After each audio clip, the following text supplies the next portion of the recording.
안녕하세요, 주인장입니다. 자, 제외 골든타임, 갑론을박이 진짜 많은 주제죠. 과거 초기에는 제외업체들이 자신들의 마케팅을 위해서 제외는 골든타임이 중요하다라는 프레임을 내세웠어요. 당시의 문제는 이걸 굉장히 일반화를 통해서 산정을 했다는 겁니다. 남자는 이별 후 한 달까지가 골든타임이에요. 시기적으로 급하니까 빨리 오세요. 자, 이런 얘기를 하는 업체들이 많았던 겁니다. 남자는 후폭풍이 한 달 정도에 가장 많이 옵니다. 자, 이런 얘기들 아직까지도 합니다. 댓글을 조금만 찾아보셔도 남자는 후폭풍이 한 달쯤에 온다고 해서 한 달 뒤에 연락해보려는데 어떻게 해야 할까요? 이미 저한테 질문을 하시기도 전에 한 달 뒤에 후폭풍이 온다는 가정을 내리고 저한테 물어봐요. 저는 이런 댓글을 보면서 어디서부터 어떻게 설명을 해야 하지? 이런 고민에 빠지게 됩니다. 자, 그리고 이 시기가 초기에서 지나서요, 2세대로 제외상담의 시기가 찾아왔습니다. 이 당시에는요, 1세대 제외상담 업체들을 비판하며 등장하는 마케팅이 유행했었어요. 1세대 제외상담 업체들을 추격을 하는 모양새다 보니까 1세대 제외상담 업체들이 주된 메시지들을 모두 부정하는 말들을 하는 경우가 많았죠. 제외에 골든타임 같은 건 없다. 물론 이 말에도 근거는 없었습니다. 그냥 1세대들을 부정하고 추격하는 포지셔닝을 하다 보니까 이렇게 부정을 위한 부정을 한 것이죠. 근데 이 자료들은 아직까지도 남아있다 보니까 지금 여러분도 검색을 하면 손쉽게 접할 수 있는 자료들이 되어버렸어요. 덕분에 여러분은 혼란스럽고 대체 제외 골든타임이 언젠지 이런 타이밍에 관련된 고민만 하다 보니까 정작 제외를 위한 생산적인 활동은 전혀 하지 못하는 경우를 제가 흔하게 보게 됐습니다. 결론부터 말씀드리자면 제외의 골든타임은 저는 존재한다고 봅니다. 다만 여러분이 이제껏 수준이 낮은 컨텐츠들에서 보셨을 법한 시간의 잣대가 아니라요, 상대방이 가지고 있는 감정 및 인지의 잣대에서 이 골든타임을 해석해 드리겠습니다. 자, 제외 골든타임이란 제외를 하기 적절한 시기를 의미를 하겠죠. 자, 그렇다면 과연 제외를 하기 적절한 시기란 무엇일까요? 상대방이 감정적으로 괴로움을 느끼고 고통 회피를 하고 싶어하는 시기일 겁니다. 그쵸? 인간의 궁극적 행동 둔기 두 가지, 쾌락 추구와 고통 회피 중에서 대부분 제외에서 쾌락 추구를 위한 동기는 나타나지 않기 때문에 결국 지금 내가 이 사람을 상실함으로써 느끼는 이 고통을 해소하고 싶다, 회피하고 싶다, 이런 생각이 들 때가 상대방과 제외를 하기 위한 골든타임이라고 정의를 할 수가 있을 거예요. 자, 제가 왜 뻔해 보이는 이 얘기를 먼저 꺼내냐면 대부분 사람들이 이별 직후에는요, 이별을 먼저 선언한 측에서도 감정적인 괴로움을 느끼는 경우가 많으니 오직 그 타이밍만 생각하고 골든타임을 산정해 보려고 하는 거예요. 오직 그 타이밍만 생각하고 골든타임을 가늠해 보려고 하는 겁니다. 하지만 어떤 사람은 이별 전부터 마음을 확고하게 준비를 했거나 혹은 이별 당시에 나에 대한 감정이 깡그리 정리가 될 만큼 큰 사건이 일어났던 상황이라면 이별 직후 상대방이 분노감은 느낄지언정 나를 상실했다는 괴로움은 느끼지 않을 수도 있는 거예요. 골든타임은 결국 상대방의 괴로움을 레버리지, 즉 부가적 도움으로써 이용을 하는 겁니다. 예를 들어 상대방이 괴롭지 않다면 나랑 절대 연락을 하지 않을 타이밍이라도 상대방이 괴로움을 느끼면 나와 연락을 유지하게 되는 이 환경의 도움을 우리가 받게 되는 거예요. 그런데 너무 많은 내담자분들이 오직 골든타임에 맞춰서 연락을 취하면 간결하고 쉽게 제외가 될 거라고 생각을 하시는데, 골든타임이라는 건 일종의 환경이지 제외를 위한 직접적인 방법론이 아니라는 것을 이해해야 합니다. 물론 단순한 감정 싸움의 경우에 골든타임에 연락을 하는 것만으로 자신의 고통을 피하고 싶은 상대방이 제외를 선택하는 경우도 있습니다. 그러나 결국 핵심적인 문제가 해결되지 않으면 관계가 안정화되지를 못하거나 혹은 제외를 위한 연락을 며칠 정도 주고받다가 감정이 안정화가 안 된 상대방이 다시금 정신을 차리고 이별을 다시 선언하는 경우가 나타나게 되는 것이죠.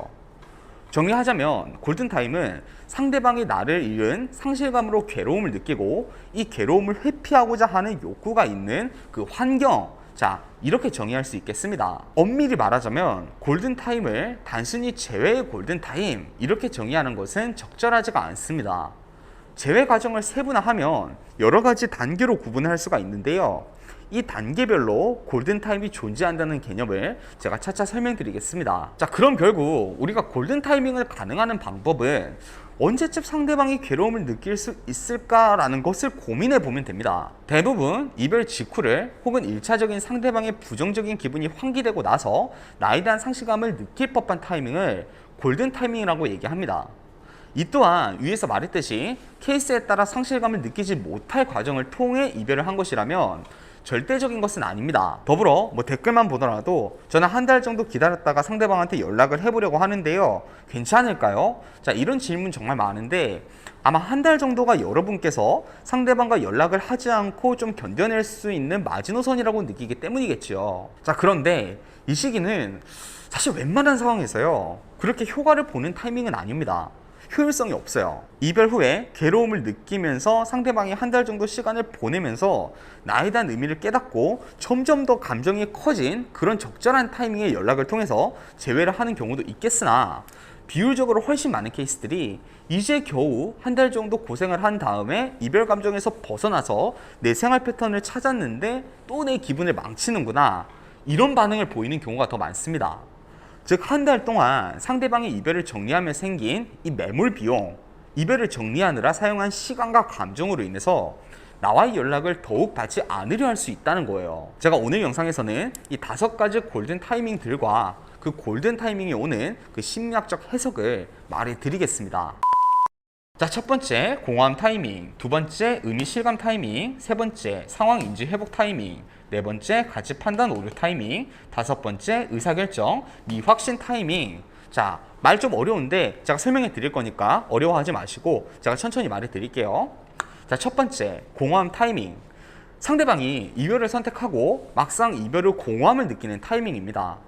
여러분도 이미 이해하실 수 있는 가장 기본적인 골든 타이밍이죠. 이별 후에 막상 공허함을 느끼고 상대방이 괴로움을 느낄 때는 아무래도 이별 사유가 내 잘못이더라도 합리화를 하게 될 가능성이 높습니다. 자, 두 번째 의미 실감 타이밍.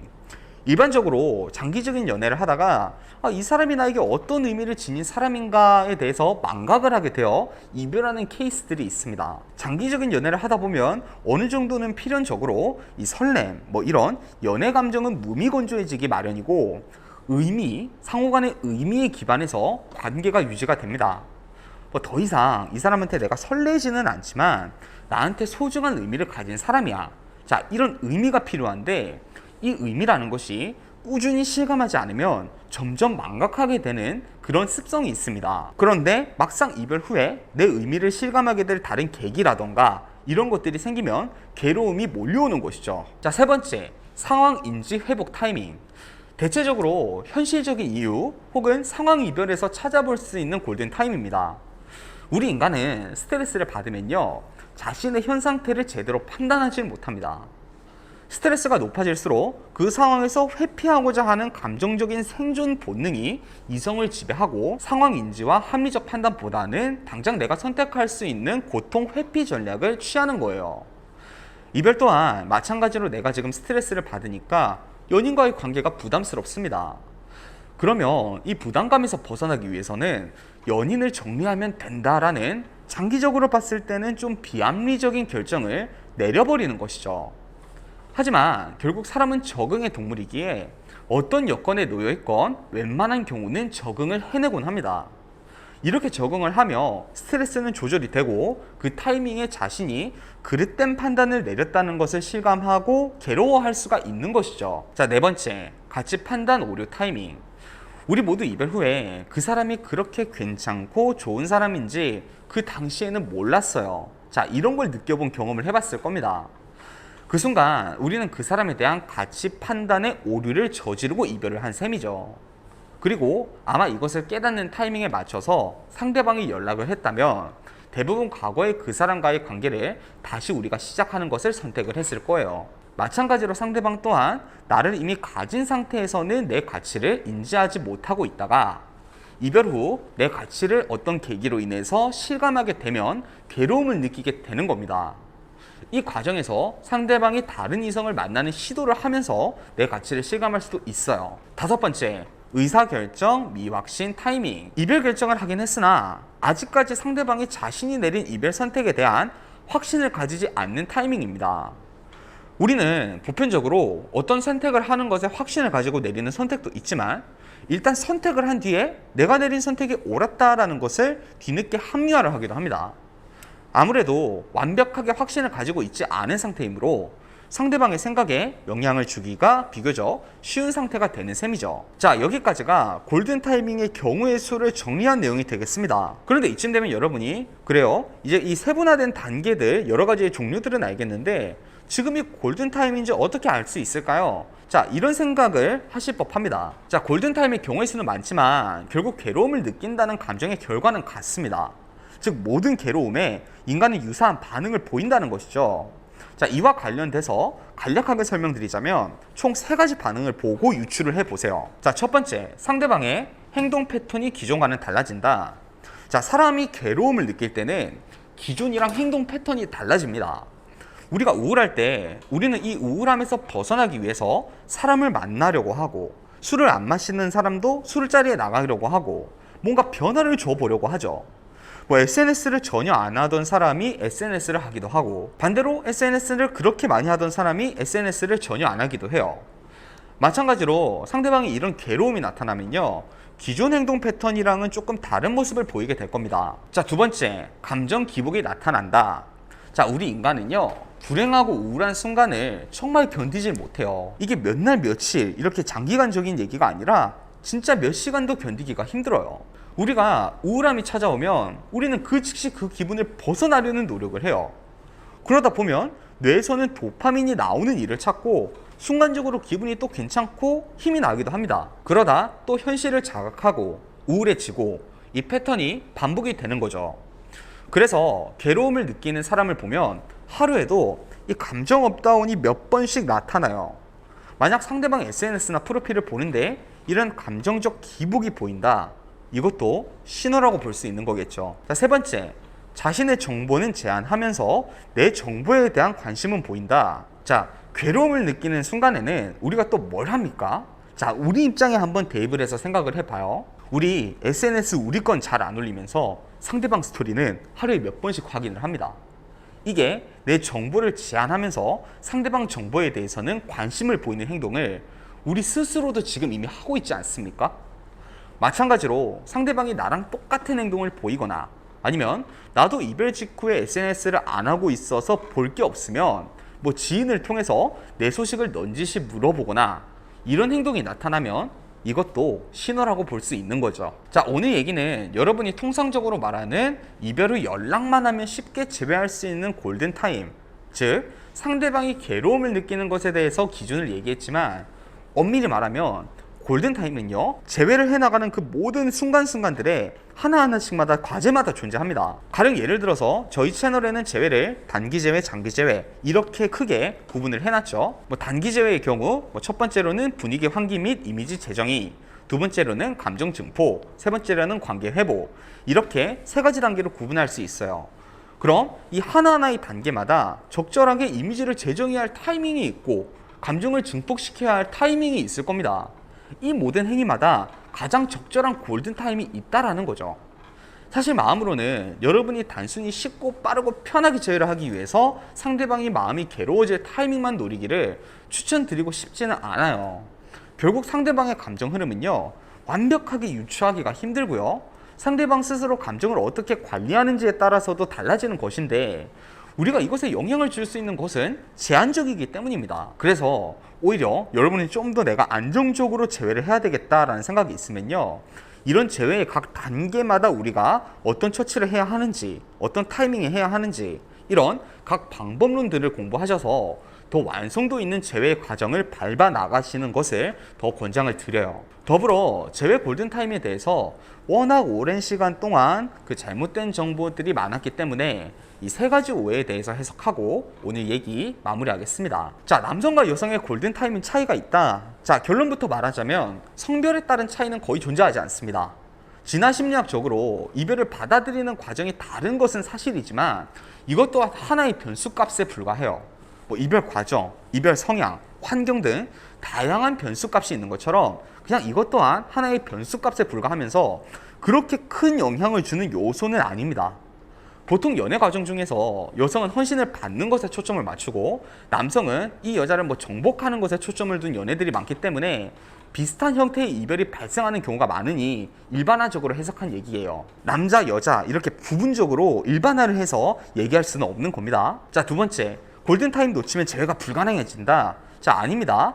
골든타임은 뭐 후폭풍과 마찬가지로 우리 입장에서 가늠하기도 힘들 뿐더러 의도적으로 만들어내는 것에는 당연한 한계가 있는 거예요. 거기다 오늘 영상을 집중해서 보셨다면 골든타임을 놓친다는 개념 자체가 상대방이 이별 직후 감정이 힘든 타이밍을 놓쳤다는 것을 의미하는 것임을 알 수 있을 거예요. 이것을 제외하더라도 충분히 재회는 만들어 나가는 과정을 통해서 성공할 수 있습니다. 자, 세 번째, 골든타임에는 모든 일이 일사천리로 쉽게 진행된다? 자, 결국 상대방이 괴로워하는 감정에 의해서 우리가 레버리지를 받는 환경입니다. 직접적인 방법론이 아니라 단순히 골든타임에 연락을 취한다고 해서 모든 재회의 과정이 수월하게 진행되는 것은 아니에요. 모든 이별에는 원인이 있을 것이고요. 그 원인에 따른 해결책이 있을 겁니다. 타이밍보다 재회 방법론을 더욱 우선시해야 합니다. 자, 여러분, 골든타임은 아예 중요하지 않다고 얘기할 수는 없어요. 뭐든지 적절하게 행동할 타이밍이 어느 정도는 정해져 있거든요. 근데 제가 말했듯이 이건 결국 환경이라고 했죠. 애당초 도움이라는 건 받으면 너무 좋지만 못 받는다고 우리가 좌절해야 할 건 아닙니다. 이 영상을 보시는 분들 중에선 이런 타임이 모두 지난 분들 혹은 이미 잘못 대처하셔서 이런 타임을 기대하기 힘든 분들도 있을 거예요. 자, 걱정하지 마세요. 골든타임은 있으면 좋지만 없어도 괜찮다. 이 정도로 인지하시고요. 아직까지 이 타이밍을 잡을 수 있는 분들은 적극 활용하시고 아닌 분들은 과감히 포기하고 우리가 또 재회를 만들어 나가는 과정을 진행하면 됩니다. 자, 오늘 강의 여기까지 하고요. 저는 주인장이었습니다. 자, 여러분 오늘도 행복한 하루 하세요.